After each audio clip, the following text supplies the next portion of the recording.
Welcome friends, growth and development for competitive exams. Friends, जैसा कि आपको मालूम होगा, हम अब तक पढ़ते आ रहे हैं ग्रोथ का मीनिंग, उसका concept, difference between growth and development. Growth and development के 10 प्रिंसिपल्स हम डिस्कस कर चुके हैं। उसके बाद आज हम पढ़ेंगे aspects and major stages of growth and development, यानी कि वृद्धि और विकास के पक्ष या पहलू, इन्हें हम आयाम भी बोल सकते हैं या मुख्य चरण। इन चरणों को हम अवस्थाएं भी बोल सकते हैं, जैसे इन्फेंसी है, चाइल्डहुड है, एडोलसेंस है। ये सभी अवस्थाएं हैं ग्रोथ और डेवलपमेंट की। ग्रोथ, जैसा कि मैडम हरलॉक की डेफिनेशन हमने आपके साथ डिस्कस की थी और क्रो एंड क्रो की डेफिनेशन भी डिस्कस की थी।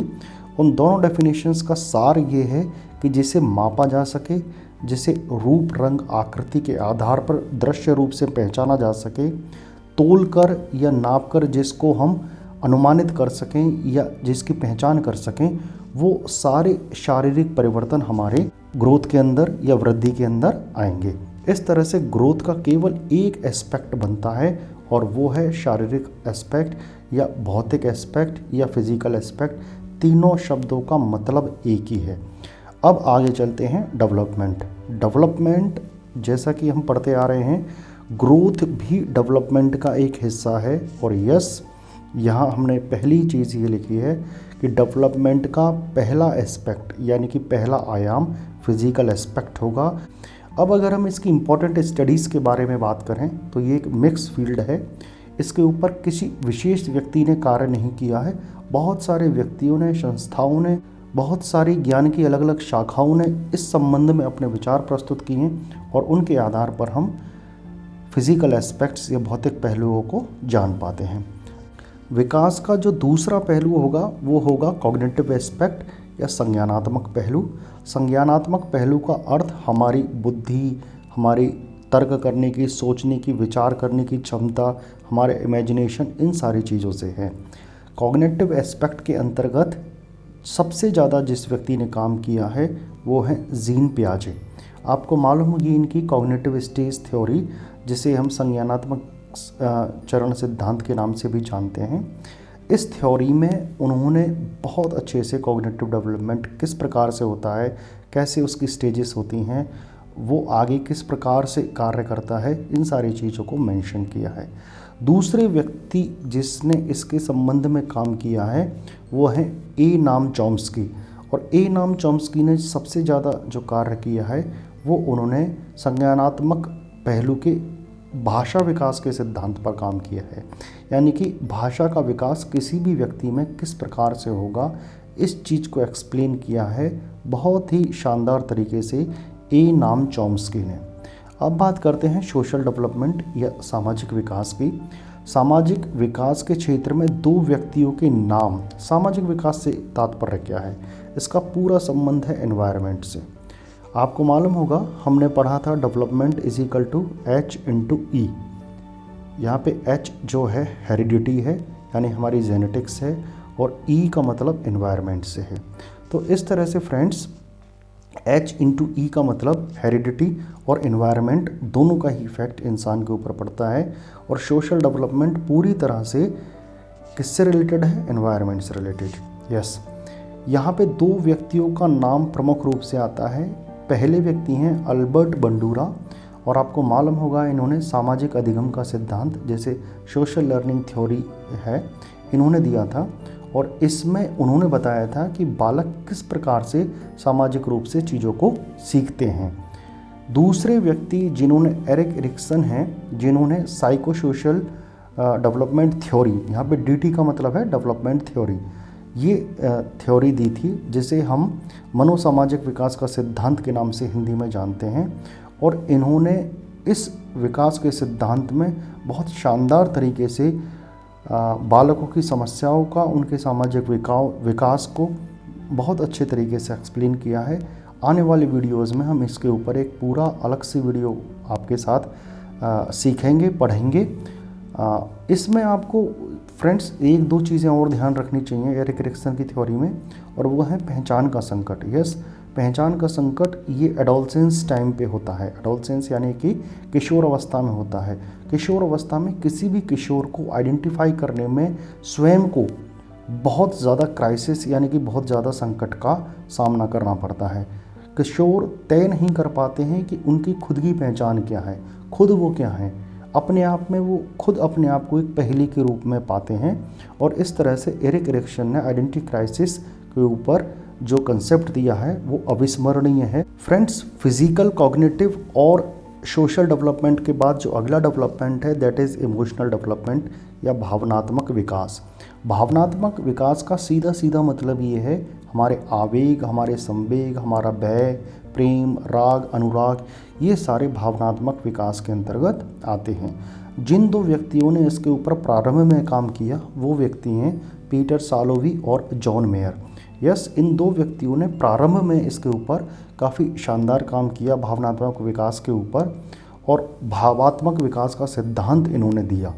आप याद रखेंगे सालोवी और मेयर का संबंध भावनात्मक विकास के संबंध से है। फिर बाद में आगे जाके डेनियल गोलमैन नाम के एक व्यक्ति हुए, उन्होंने इन्हीं के इस सिद्धांत को आगे बढ़ाया। और फिर जिस तरह से IQ का कंसेप्ट होता है उसी तरह से इन्होंने EQ का कंसेप्ट दिया। EQ का मतलब होता है इमोशनल क्वेश्चंट। Yes, emotional क्वेश्चंट। जैसे IQ होता है बुद्धि लब्धि, इसी तरह से इसको EQ को भावात्मक लब्धि हम बोलते हैं। क्या बोलते हैं? भावात्मक लब्धि। और इसका सिद्धांत जिस व्यक्ति ने दिया उनका नाम है डेनियल गोलमैन। लेकिन आप याद रखेंगे कि इसके ऊपर सबसे पहले जिस व्यक्ति ने काम किया, जिन दो व्यक्तियों ने काम किया, वो थे पीटर सालोवी और जॉन मेयर। दोस्तों, डेवलपमेंट का पांचवा आयाम या अंतिम आयाम जो हमारे सामने है वो है मॉरल डेवलपमेंट या नैतिक विकास का एस्पेक्ट या नैतिक विकास का पक्ष। इसके विषय में मैं बस यही कहना चाहूँगा कि लॉरेंस कोहलबर्ग का जो नैतिक विकास का या नैतिक तर्क का सिद्धांत है वो हमारे लिए एक चाबी है नैतिक तर्क या नैतिक सिद्धांत को जानने की, कि व्यक्ति के अंदर नैतिकता का विकास किस तरह से होगा। यस, लॉरेंस कोहलबर्ग ने जो काम किया मॉरल रीजनिंग के ऊपर दैट इज़ आउटस्टैंडिंग, और उसके द्वारा हम बालकों में नैतिकता का विकास किस तरह से होता है इसको बहुत अच्छे तरीके से समझ पाते हैं। ओके फ्रेंड्स, अब हम स्टेजेस ऑफ ह्यूमन डेवलपमेंट या मानव विकास के चरण, इन्हें अवस्थाएं भी हम कहते हैं, पढ़ेंगे। यस, मानव विकास की मुख्य रूप से 4 अवस्थाएं होती हैं, और ये 4 अवस्थाएं क्या हैं? प्रीनेटल, जिसे हम जन्म के पूर्व की अवस्था बोलते हैं। दूसरी है शैशवावस्था जो 2 या 3 वर्ष की आयु तक होती है। उसके बाद है बाल्यावस्था, ये हम 2 भागों में इसको विभाजित कर सकते हैं, पूर्व बाल्यावस्था और उत्तर बाल्यावस्था। और उसके बाद चौथी जो हमारे सिलेबस में होती है वो है एडल्सेंस या टीनेज जिसे बोलते हैं, किशोरावस्था। 5वीं जो ये एडल्टहुड है ये हमारे सिलेबस में नहीं है, इसलिए इसको हम बस संक्षेप में थोड़ा सा जानेंगे। ये 35 वर्ष की आयु तक होती है। आगे चलते हैं, पढ़ते हैं हम prenatal stage. Yes, prenatal stage गर्भाधान से लेकर जन्म तक का समय होता है। इस प्रीनेटल स्टेज को भी हमने कई भागों में डिवाइड किया हुआ है, जैसे fertilisation and germinal stage, embryonic stage, foetus stage, जिसे हम हिंदी में निषेचन और बीजावस्था, भ्रूणावस्था या गर्भस्थ शिशु के नाम से जानते हैं। इनको हम आगे जब हम इसको डिटेल में पढ़ेंगे और इन्फेंसी और प्रीनेटल स्टेज के ऊपर एक अलग से आपके साथ डिस्कशन करेंगे और इन चीज़ों को सीखेंगे, तब हम उसको अच्छे से पढ़ेंगे। फ्रेंड्स, बाल विकास का जो अगला चरण है या अगली अवस्था है वो है इन्फेंसी या शैशवावस्था। ये बर्थ से लेके 2 या 3 वर्ष की आयु तक होती है। यहाँ पे टॉडलरहुड हमने जोड़ा हुआ है। टॉडलरहुड होने की वजह से ये मिनिमम 3 वर्ष तक की होती ही है। टॉडलरहुड क्या है? टॉडलरहुड वो है जिसमें एक बच्चा चलना जब वो प्रारंभ कर दे, जब भी चलना प्रारंभ कर दे, चाहे 12 महीने पे, चाहे 15 महीने पे, चाहे 18 महीने पे, चाहे 10 महीने पे वो चालू कर दे, तब से लेके 3 वर्ष तक का समय जो है वो टॉडलरहुड कहलाता है। तो इस तरह से इस एज को हम एक ही एज मान के चलते हैं, इन्फेंसी और टॉडलरहुड, और ये बर्थ से लेके 2 या 3 वर्ष की आयु तक होती है। उसके बाद हमारी बाल्यावस्था प्रारंभ होती है। बाल्यावस्था में अर्ली चाइल्डहुड या पूर्व बाल्यावस्था 3 से लेके 5 या 6 वर्ष की आयु तक होती है। इसी तरह से उत्तर बाल्यावस्था 5 या 6 वर्ष की आयु से लेके 11 या 12 वर्ष की आयु तक होती है। फ्रेंड्स, इनके ऊपर प्रत्येक अवस्था के ऊपर हम अलग से चर्चा करेंगे, तब इनकी विशेषताओं को बहुत गहराई से हम और बहुत अच्छे तरीके से हम समझेंगे। अभी हम केवल इन अवस्थाओं का जनरल डिस्कशन आपके साथ कर रहे हैं। उसके बाद फ्रेंड्स, जो अगली अवस्था है वो एडोलसेंस या टीनेज जिसे हम बोलते हैं, हिंदी में हम किशोर अवस्था ऐसे बोलते हैं, ये होती है। ये 11 या 12 वर्ष की आयु से लेकर 18 वर्ष की आयु तक होती है। इसी तरह से फिर अगली जो अवस्था है वो अडल्टहुड है, ये प्रौढ़ावस्था होती है और ये 35 वर्ष की आयु तक होती है। और 35 वर्ष की आयु के बाद फिर अलग अवस्थाएं हो जाती हैं जो हमारे सिलेबस में नहीं है। फ्रेंड्स, अब आप यहाँ पे मेरे से पूछ सकते हो ये 11-12 या 5-6 या ये 11-12 यहाँ पे इस तरह से हैं, ये फिक्स्ड क्यों नहीं है? यस, ये फिक्स्ड इसलिए नहीं है एडोलसेंस की वजह से, क्योंकि जब एडोलसेंस का आइडेंटिफिकेशन हो जाएगा उसके आधार पर ही ये जितनी भी अवस्थाएं होती हैं वो डिसाइड होती हैं। कैसे देखते हैं, देखिए आप बड़े ध्यान से समझिएगा इस चीज़ को। एडोलसेंस का आइडेंटिफिकेशन एक बायोलॉजिकल प्रोसेस है, इसका उम्र से बहुत ज़्यादा कोई लेना देना नहीं है। ये 10 वर्ष की, 11 वर्ष की, 12 वर्ष की और आयु पर भी हो जाता है।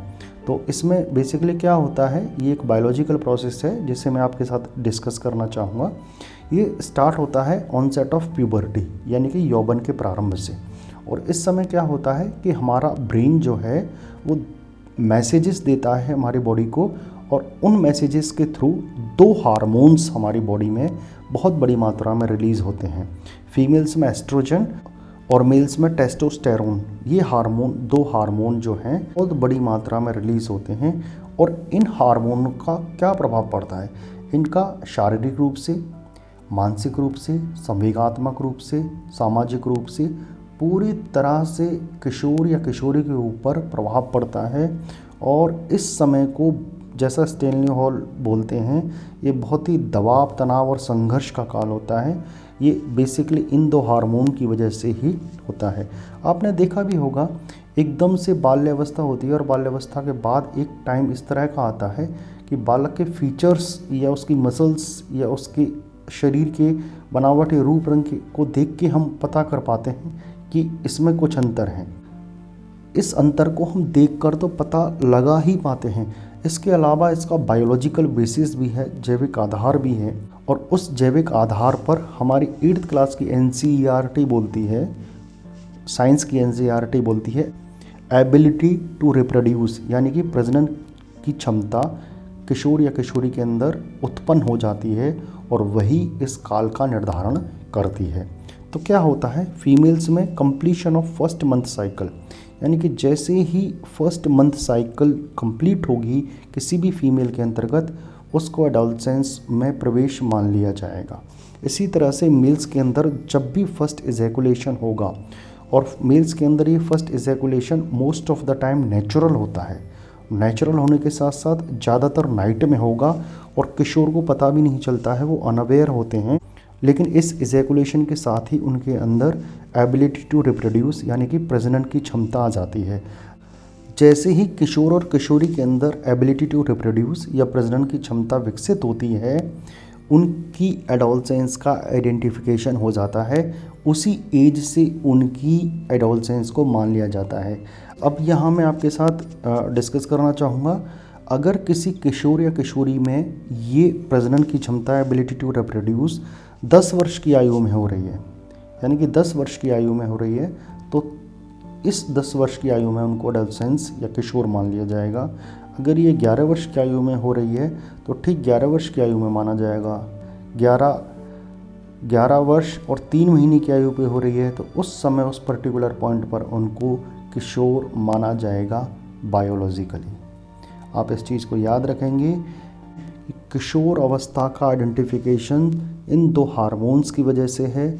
जैसे ही ये हार्मोन्स बर्स्ट होते हैं या रिलीज़ होते हैं, बायोलॉजिकल बेसिस पर उनके अंदर प्यूबर्टी स्टार्ट होती है और इस प्यूबर्टी की वजह से फीमेल्स में completion of first month cycle होता है, यानी कि प्रथम मासिक रिसाव जो है उसकी साइकिल पूरी हो जाती है और मेल्स में फर्स्ट इजैकुलेशन होता है। इन दोनों के फलस्वरूप ही किसी भी किशोर और किशोरी के अंदर प्रजनन की क्षमता उत्पन्न हो जाती है, ऐसा NCERT की क्लास 8th की बुक भी कहती है। फ्रेंड्स, अगर ग्रोथ और डेवलपमेंट के बारे में आप और अधिक जानना चाहते हैं तो आप मेरा ये वाला वीडियो मैं आप सभी को रिकमेंड करूँगा कि आप मेरा ग्रोथ एंड डेवलपमेंट का ये वीडियो अवश्य देखें। इसमें कंसेप्ट्स को बहुत बारीकी से और बहुत डिटेल में आपके साथ समझाया गया है। इसके अलावा ग्रोथ और डेवलपमेंट का हिस्ट्री क्या है, meaning, concept, difference between growth and development और principles of growth and development के अलावा उसकी हिस्ट्री कैसे स्टार्ट हुई, इस चीज़ को भी एक्सप्लेन किया हुआ है। डिस्क्रिप्शन में भी मैं इस वीडियो का लिंक दे दूंगा और मैं रिकमेंड करूंगा फ्रेंड्स आप इस वीडियो को ज़रूर देखें। ओके फ्रेंड्स, आपने बहुत धैर्य के साथ, बहुत पेशेंस के साथ मेरी बात को सुना, इसके लिए आप सभी को बहुत धन्यवाद। और हम आगे कंटिन्यू रहेंगे। आप सभी अच्छे से पढ़ें और निश्चित रूप से सफलता प्राप्त करें। धन्यवाद।